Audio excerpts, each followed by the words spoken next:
Hi dear, good morning everyone. Today we are going to be looking at problems on moment of force or moment of forces. Now there are some conditions that you need to know if a system of forces is in equilibrium. A system of parallel coplanar forces, that is forces that are parallel and are acting in the same plane. Now these conditions are: 1, the sum of the forces in one direction is equal to the sum of forces in the opposite direction. That is to say, the total upward forces is equal to the total downward forces. Then the next condition for a body to be in equilibrium is that the sum of the clockwise moment must be equal to the sum of the anti-clockwise moment. In other words, you can also say that the algebraic sum of the moment is equal to what? 0. Now you can determine the clockwise and anti-clockwise moments by the direction of the force, that's the direction in which the force acts, and also the point where you are taking moment from. Most of the time we take moment from the pivot, so that at that point you look at the direction of the forces and also the point you are taking moment from. Now if you look at the diagram below, I have a beam. Let's assume the beam is uniform.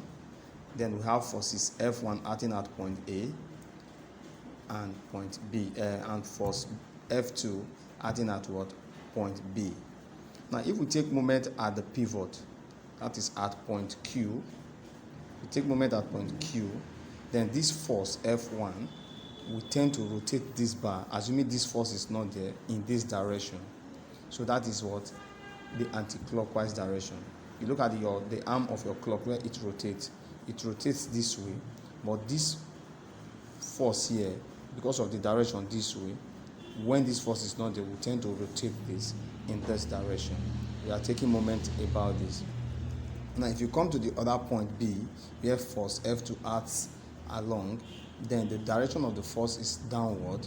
If this force is not there, this force here, F2, we tend to rotate this point P in this direction. So if you take moment about P, which we have already done, the moment of F1 about point P, which is the pivot, is F1 times the perpendicular distance from P. So that will give us F1 times X, Newton meter.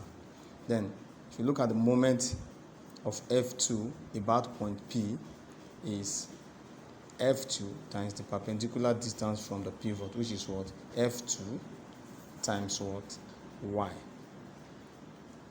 Now we can quickly take a look at an example on this.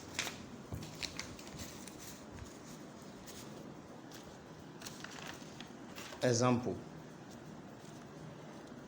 a uniform beam XY of length 8 meters and weight 40 newtons sits on two sockets A and B, 1 meter each, from X and Y respectively. Weights of 18 newton and 60 newton are placed at X and Y respectively. Draw the force diagram and find the reactions at A and B.